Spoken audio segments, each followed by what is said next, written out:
আসসালামু আলাইকুম। ইতিমধ্যে একটা ভিডিও দেখতে পেলা।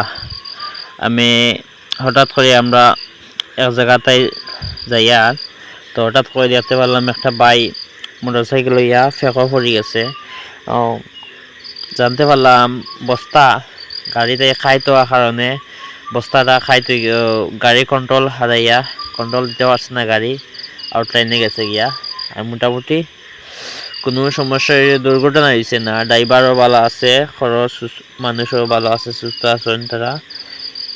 একটু আর কি ড্রাইভারে একটু বেশি চোট পাইছে পাওয়ার মাধ্যমে, তারা মোটামুটি ভালো আছে। দেখতে পারা তারাও বেটার গোসল উসল করিয়া আইসে, আইয়া খড় কিলা পড়ছে না পড়ছে। আমার তালার করে বাড়ি আসলা কান্দাত আমরা দেখাইয়া ও জায়গার মাঝে ফেঁকো গাড়ছে তারা। মোটামুটি ভালো হয়েছে, দুর্ঘটনা হয়েছে না, বুঝছেন। আর দোয়া করি এরকম ঘটনা যেন কারোর সাথে হয় না। আল্লাহ যেখান করুন ভালো করছেন, দুর্ঘটনাটাই বাঁচাইছেন সবাইকে। আসসালামু আলাইকুম। Bye bye tata good bye गया।